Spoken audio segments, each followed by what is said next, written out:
Koyo. Okay, interesting.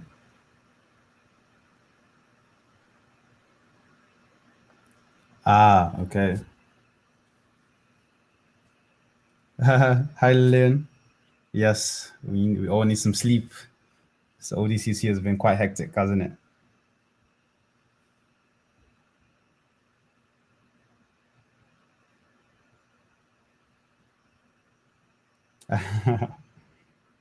Yes. Okay, so let's just give it a couple minutes before we get started. So we get started at 10 to 7. It should be 10 to 11 if you're in America. Just give it 2 or 3 more minutes.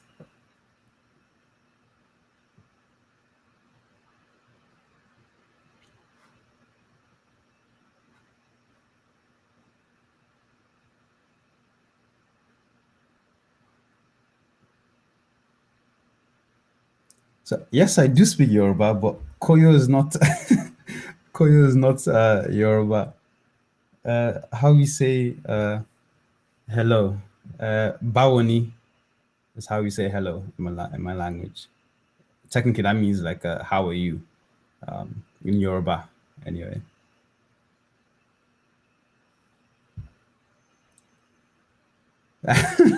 I see you have some Nigerian friends here, Karaminda.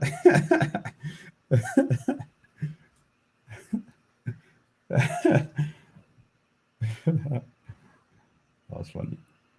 You should visit Nigeria sometime. You love it.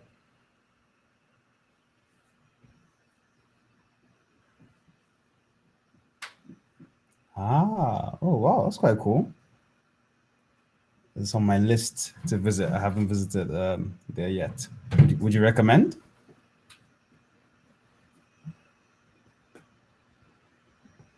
Malawi.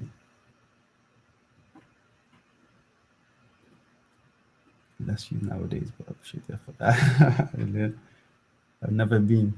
Yes, let's do it. It's an ODCC retreat in Malawi, right? Visit your homeland, Karaminda.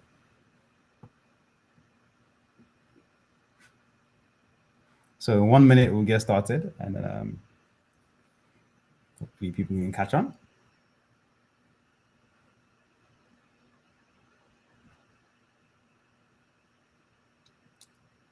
Ilongwe. Oh, interesting. Okay. Look forward to visiting or for you to take me there, Karaminda.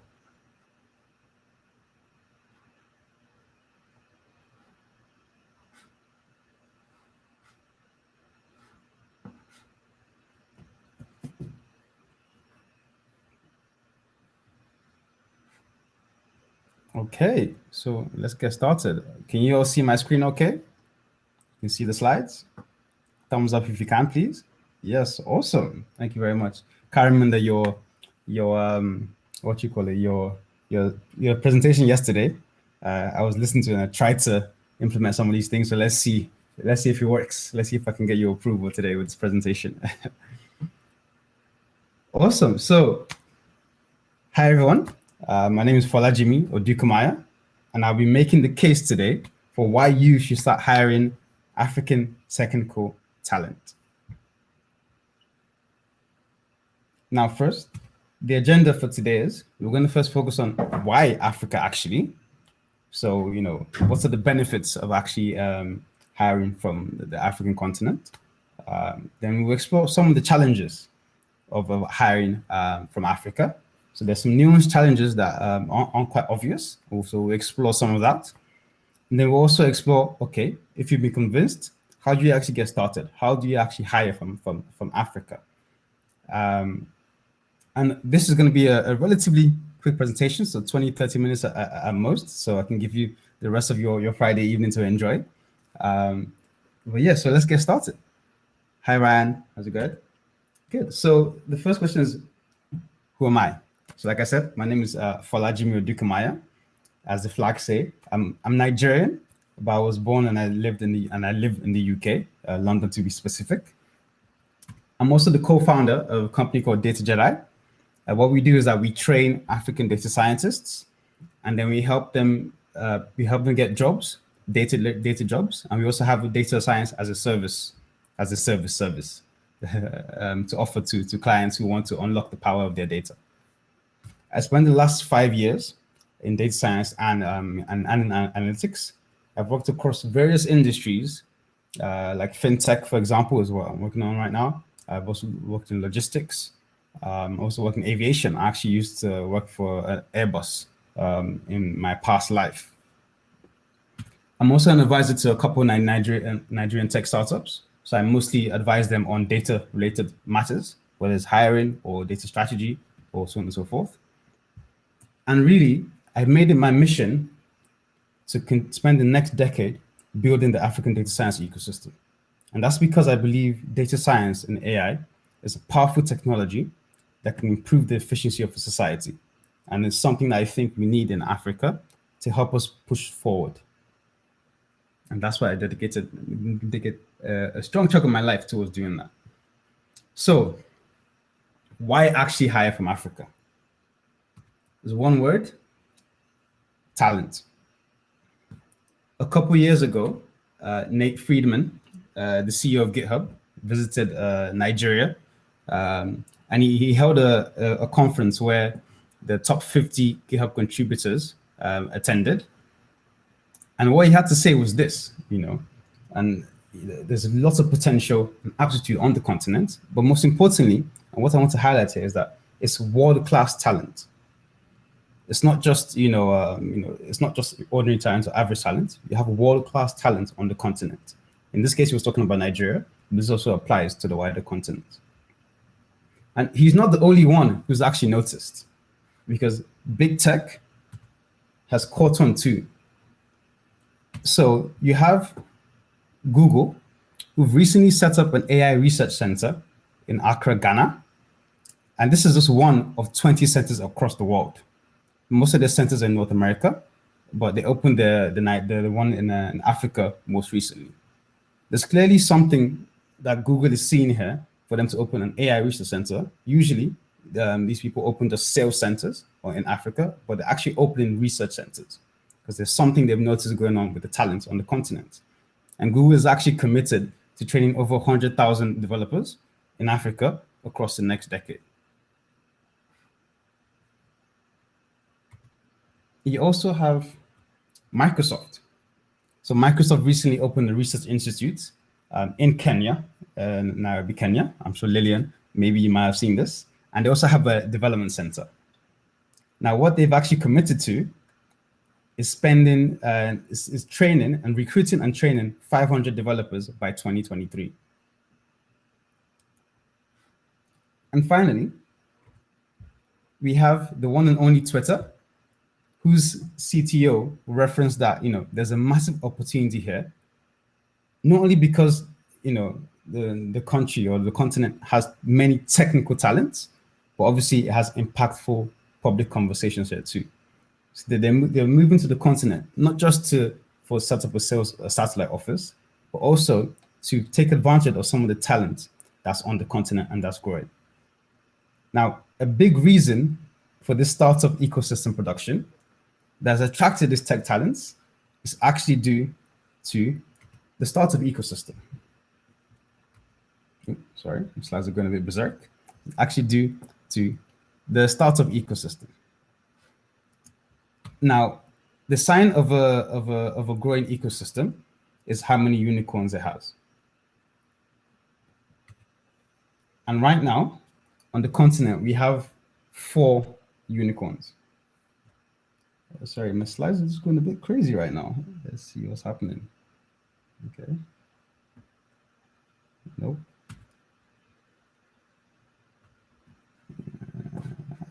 There you go. Finally, yes. So on the continent, you have 4 unicorns right now. I know 4 is not a lot, but if you consider where the continent has come from, it skipped the laptop generation, it skipped the original internet boom, it skipped all the way to the mobile generation, and that mobile generation has grown the unicorns that we can see here.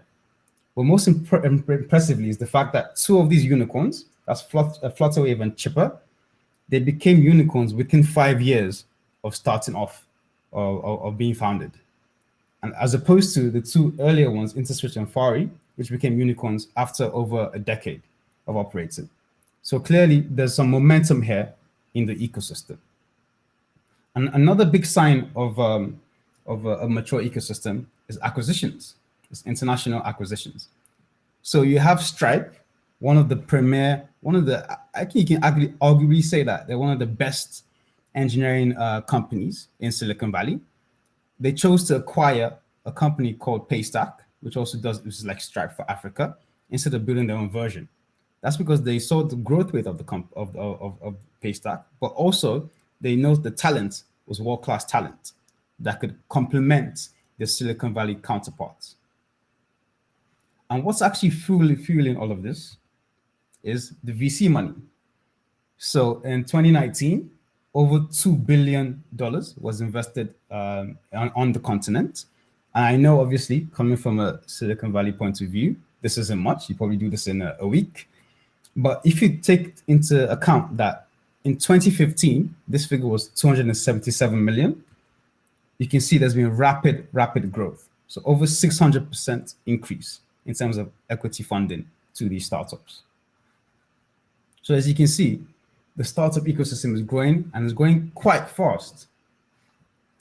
And this has led to a growing wider technical ecosystem.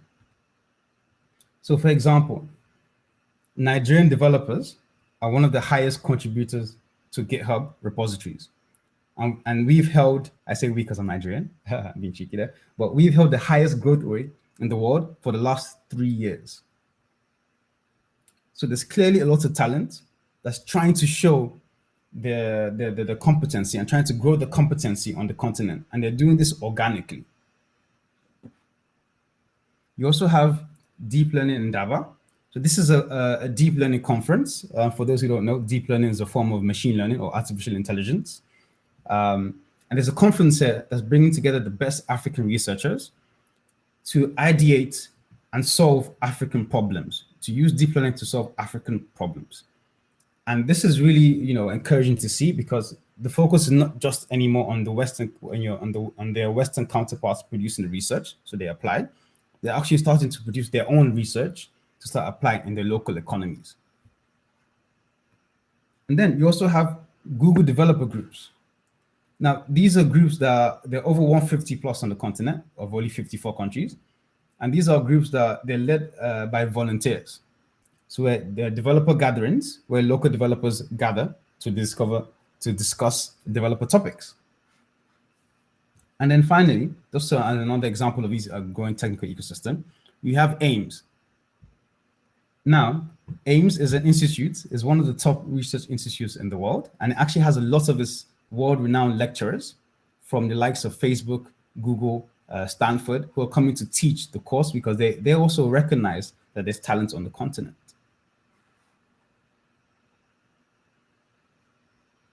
So you can see that there's a growing ecosystem of talent on the continent now. But this is actually, to me, not the most impressive part. The most impressive part for me is the characteristics of the talent.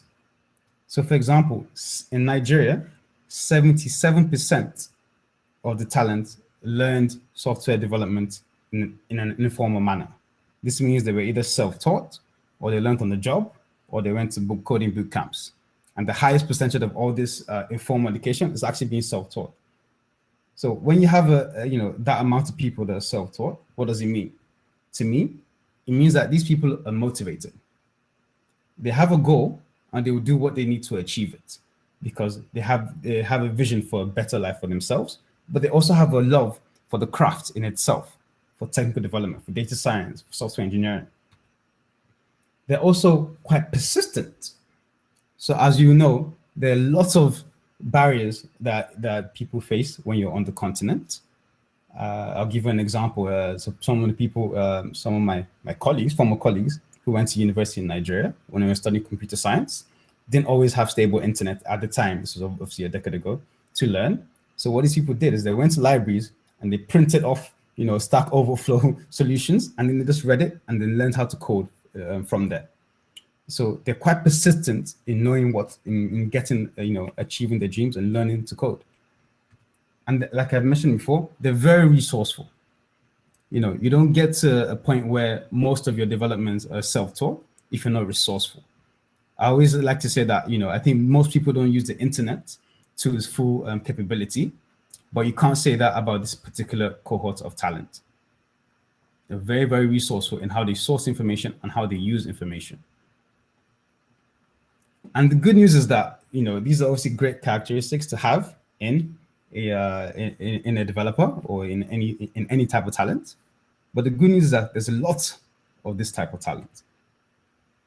So, for example, it's been estimated that the working age population, which is from 18 to 64, is expected to grow by 450 million people, or close to 70% by 2035. So in 2018, it was around 740, and by 2030, which is just in 9 years, is expected to reach just under 1 billion. So there's clearly a lot of people here. This labor pool is quite big and is expanding rapidly. But that's not just enough, because for the next 30 years, 15 million people of well-educated people, not just anybody, but well-educated, meaning that they went to top universities, they studied top degrees, are being added to the workforce every single year. So that's for the next 30 years, 15 million people are going to be added to the workforce every single year. Well-educated people, mind you. But being quite, I guess, practical or pessimistic, there's also another reason why, you should look to hiring from the continent. And that's quite down to cost, really. So as you can see here, the average developer salary in Nigeria is around $33,000 compared to $100,000 in the US. But what I want to stress here is that this isn't due to the quality of the talent. This is mostly due to economic reasons. So, for example, in Nigeria, for example, where I'm from, you have lower living costs compared to London, where I live right now, which prices are going crazy right now. But it's a conversation for another day. You also have a lesser developed economy, obviously in Nigeria. You have in Nigeria, you have the currency there is called the naira, and it's obviously much weaker when compared to the pound in London, the UK. And last thing is that you have a nascent industry. So, like I said, we only have 4 unicorns compared to the number of unicorns in San Francisco, for example. So this is a very young and growing industry, which means that as the startups grow and generate more money, then the cost of the talent is going to grow as well. So I just want to stress to the point that the reason why it's obviously cheaper is not due to the quality, but it's due to mainly economic reasons. I can't remember. Yes, loads of unicorns. And then finally, I think the reason why you should also seek to hire is to expand your cultural diversity. Now, I know we've all heard the McKinsey stats about why diversity, helps create a better team. But for me, there's actually more practical reasons and more selfish reasons to actually, trying to expand your cultural diversity. So one is product inclusiveness. So I'm sure you've all seen this, years ago when Google released an image recognition algorithm that labeled young black boys as apes. Now, this is not due to the obviously bad intent of the Google developers, but this is due to the fact that they didn't have someone who looked like that young boy on their team to help spot this possible issue. If you're on that team, you train it on yourself, you see, labeled as apes, that you don't release the algorithm. So that's a big reason why I think product inclusiveness and cultural diversity helps. It also helps spot unconscious bias. Now, even me, everybody has their own level of unconscious bias.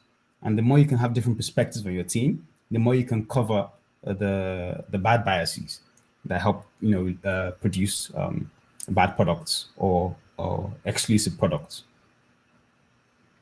And then finally, they can bring a different approach to software and product development. Now, why do I say that?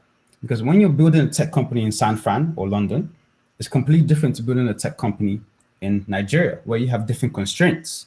For example, the amount of data that you have to use on the phone in Nigeria data is more expensive. So people have to be very data sensitive, and they're very careful which apps they download. So this kind of constraint changes how you think about software and product development. So when you're hiring for someone coming from that context, they bring that experience to your software and product development process. So this helps obviously make your product stronger and better than the competition. So these are just some practical reasons why I think actually, expanding your cultural diversity can actually help, and not just for obviously for I say political reasons. This is actually for practical reasons why it will help. Okay, now I hope you're convinced that it's worth it. Hiring African talent. But I'll be very honest with you. There's some challenges that you're going to face when you're hiring African talent. So the first one is cultural challenges. So here we have a scale called the power distance index. Now the power distance index, it measures the extent to which less powerful members of organizations and institutions like family, they accept and expect that power is distributed unequally. So another way of saying that is that there's a lot of deference to, okay, this person is more powerful than me, or is whether it's older or richer, whatever. So I'm just going to defer to them, and defer to the authority, defer to their reasoning, defer to the decisioning. And as some of you will know who develop great products, you can't have this type of culture or mentality when you want to build a truly renowned product. Because I'm sure some of you know who are based in San Francisco. Most of the billionaires were started companies when they were in their 20s. So, and if you're in the 20s and you don't feel like you can speak your mind, then that stops you from, trying to innovate or speaking your mind or trying to suggest a new or push back against, someone who's older. Now, that being said, the younger generation has recognized this, and they're shifting this imbalance. The younger generation now, they're more outspoken, they're more aware of this imbalance, and they're more willing to speak their mind. This is also thanks due to social media, which has let people know that your voice can be heard, or your voice should be heard. So whilst obviously there's a gap now, I see this gap closing, and I see countries on the African continent moving closer to our North American counterparts. And secondly, I went back. Communication. Now, due to the power distance, like I mentioned, workers can be hesitant to communicate issues, communicate problems with their counterparts, or to push back on their counterparts. And like I said, this is a hindrance when you want to develop a world-class product. Another thing to recognize, like I'm sure you know, English is often spoken in local dialects. So sometimes there might be misunderstanding, or English is also, like in Nigeria, I'll give you an example. We speak English, or pidgin English. So it means broken English. It means English that's mixed in with the local language. So it's not just obviously you're playing Queen's English, but it's English mixing with the local language. And sometimes you might have some misinterpretations between what someone says and what they mean. So those are some of the nuances that you're going to have to overcome if you do want to hire African talent. But the good plus side is that, over 23 out of over half of the African countries, they list English as one of their official languages. So there are a lot of people who can actually speak English and who do understand English fluently. Like, even though obviously I'm from Nigeria, English is, as you can see, my first language actually.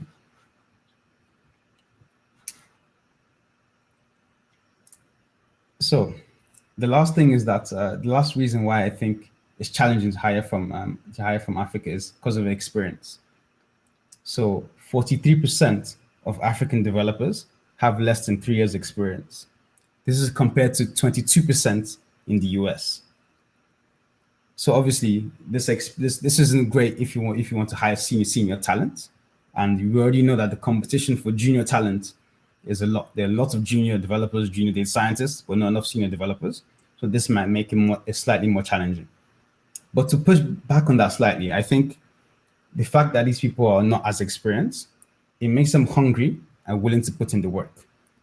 Like I mentioned with the characteristics of these people, 77% of them are informally educated, they're motivated, they're persistent, and they're resourceful. There's also a rapidly growing ecosystem, and this startup ecosystem, it forces the talent to develop fast. As I'm sure some of you who've worked in fast growing, rapid growing startups, you had to step up. It's either sink or swim situation, and you had to step up, or you would be left behind. So this type of environment helps further push the talent forward, helps drive people to actually get better quicker, or they'll be left behind. And finally, I think the reason why you shouldn't be too deterred by this is the ability to learn quickly is absolutely vital. I know for every field or for everyone this is important, but like I mentioned earlier, when you have a scenario where 15 million people, well-educated people being added to the workforce every single year, it's very competitive, and most of them are junior. It's a very competitive environment, and that competition forces people to adapt and learn quickly. You have to, otherwise you'll be left behind in our workforce.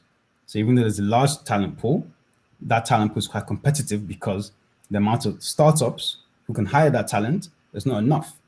So that competition drives people to go further, faster, and further. Now, I hope by now, you're convinced of why you should hire Africa, and you're also aware of the challenges that you face if you do actually want to start hiring on the African continent. So how do you actually get started?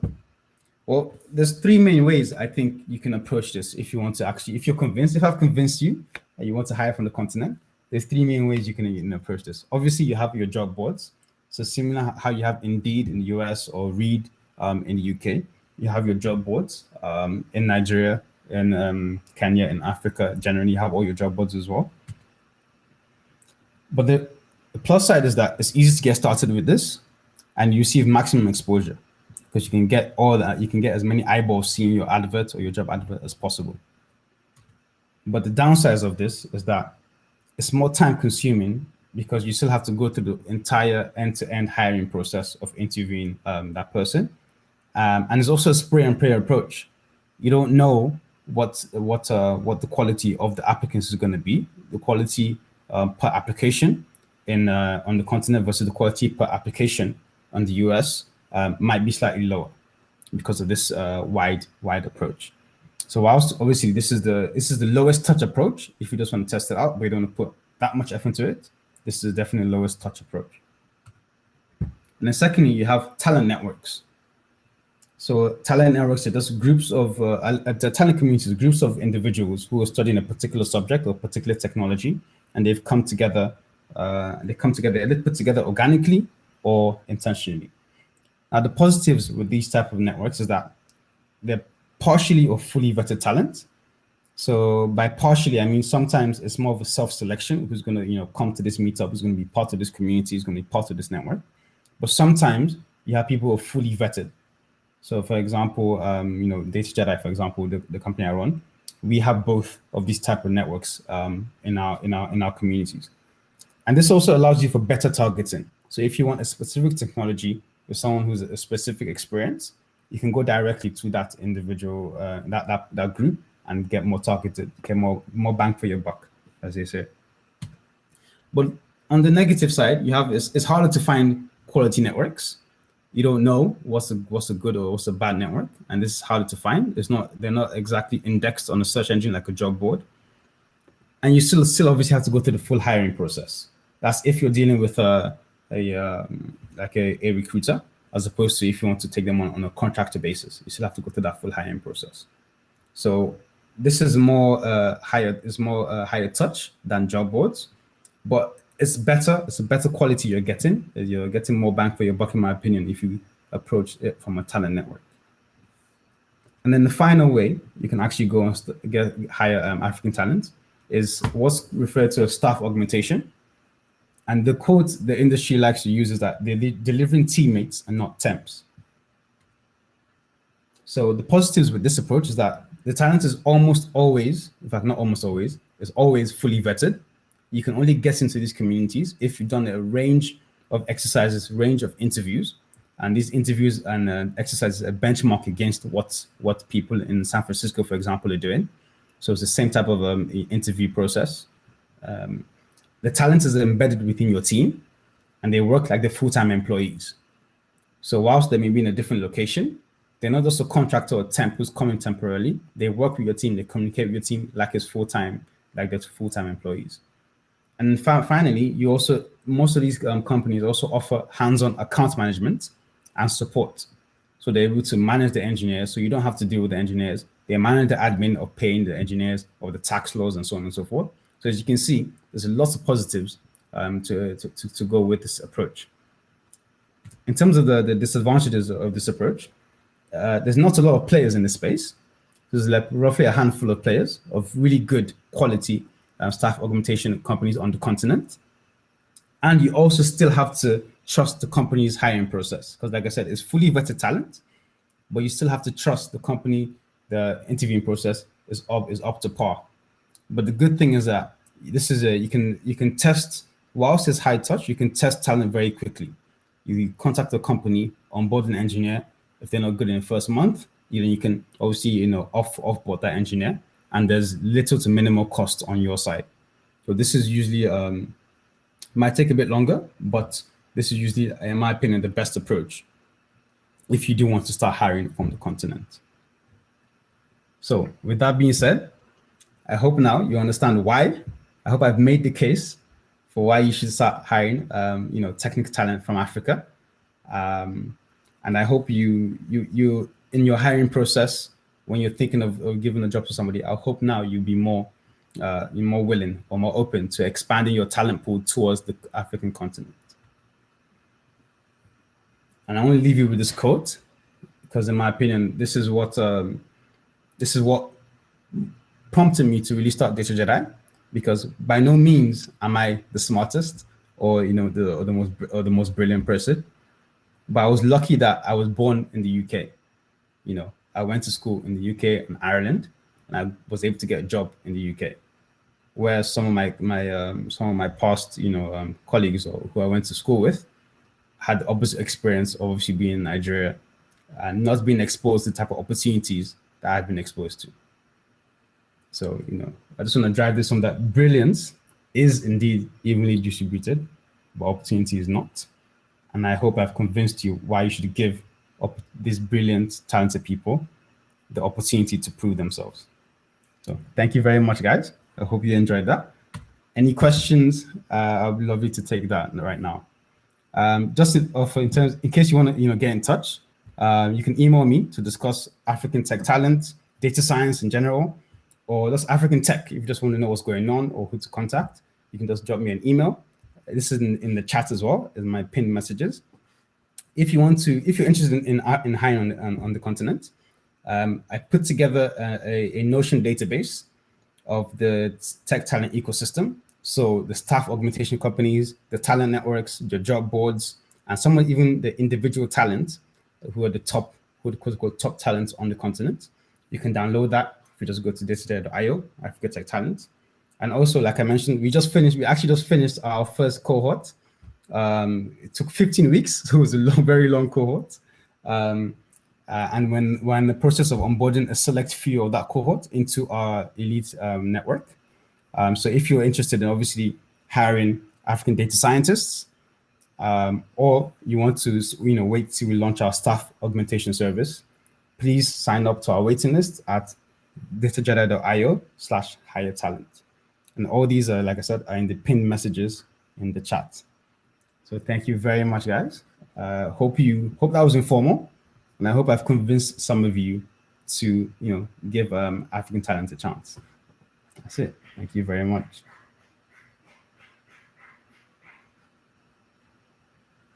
Anyone have any questions? Thank you, Lillian. Thank you very much.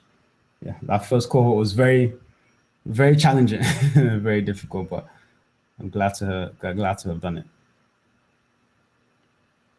Thank you, Dom. Yes, it is indeed a great mission. So I really appreciate that. Let me see.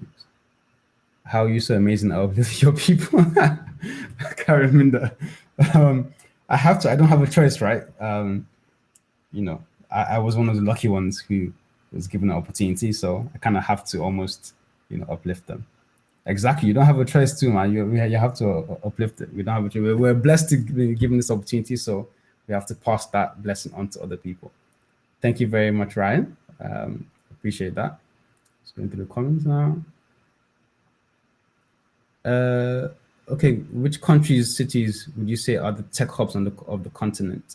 Definitely Lagos, Nigeria, Nairobi, Kenya, Accra, Ghana, and Kigali in Rwanda, and obviously South Africa. Those, I think, yeah, Rwanda, Kenya, Nigeria, Ghana, and South Africa are the main hubs in terms of tech talent and startups on the continent. Ryan, I hope that answers your question. Oh, thank you, Stephen. Yeah. Awesome, guys. Thank you very much. I appreciate it. Like I said, I'll give you some of your time back so you can enjoy the rest of your evenings. Oh, okay, Lillian. What's something we can learn from how you teach data science students? I think they are very independent. That's a very good topic. So similar to you, Lillian, the way we actually approach data science education is a project-based approach. So, for example, you have to have learned the fundamentals of data science before we take you into our course. And the idea is that we just help you apply the concepts to a project. So, you know, I actually got my start in data science by first going through a boot camp. I mean, I studied engineering, so I already had that mindset. I knew how to code a bit, but that boot camp really helped me get the foundations of data science. But what I found was that when I actually did what actually made me got hired was the fact that I did a capstone project with the company. So I actually worked with the company and actually did a data science project for that company. And that was a whole difference from, you know, doing cargo challenges or doing, you know, online courses, because going from, you know, theoretical knowledge to practical knowledge is very difficult. I think that's the main lesson. That's the main what we try to drive into people is that practical application of their theoretical knowledge.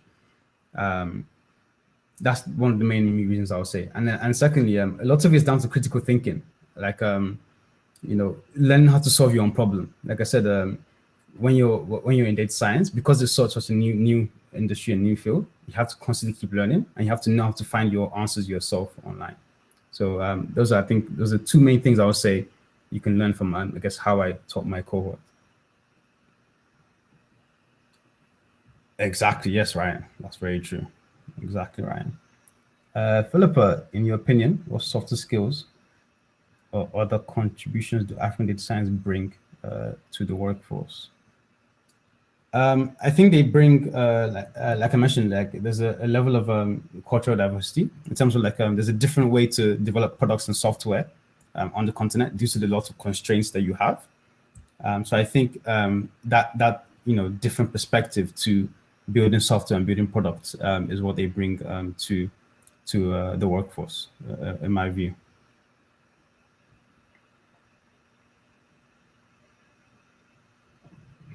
Okay, awesome.